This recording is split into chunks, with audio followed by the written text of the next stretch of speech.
in this video, I'm going to teach you how to do a kettlebell deadlift.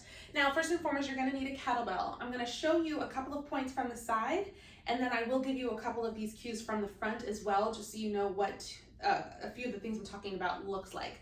Now, first and foremost, the setup is the most important part of the deadlift, whether it's with a kettlebell or a barbell or anything, but it is where, if you don't have a sound setup, it will make the rest of the movement go awry, to put it sweetly.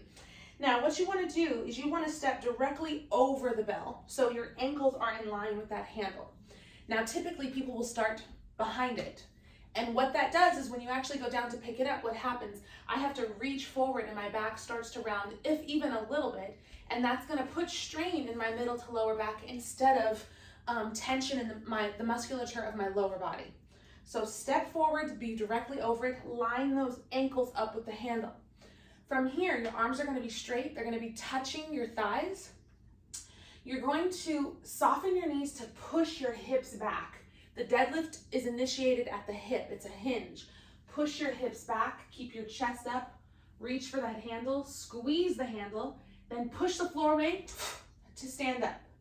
I'll show you a couple of reps so you can get the breath timing as well. I'm going to inhale as I go down. Push my hips back. I'm going to gently tap the floor. Exhale. And push my feet into the ground to stand up. Let's do one more.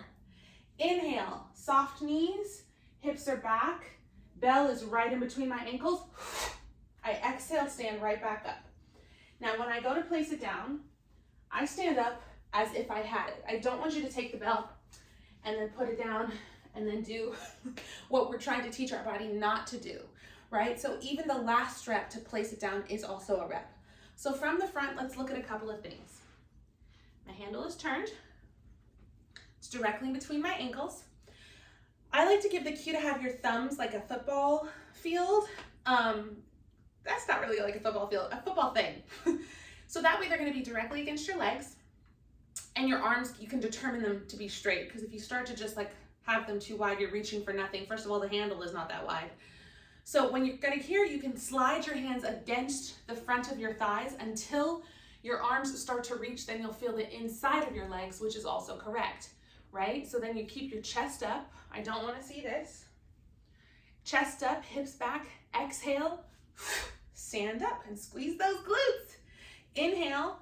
So this is what it would look like if I didn't keep my chest lifted and I started to look down. You see how you just see the top of my head? The reason why that's incorrect is, again, we don't want this to be about our backs. We want it to come from our hips, so our hamstrings, our quads, and our glutes can pick that heavy weight up. So one more time for the side, and then we'll close out. I stand in line with the bell. Hands are on my hips. My chest is lifted. Inhale, push my hips back. Grip the bell. Exhale, come up to standing. Inhale down. Exhale. Inhale down. Exhale. Come up without it, as if I had it.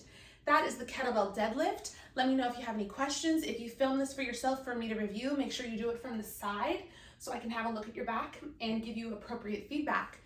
That's the kettlebell deadlift. How exciting!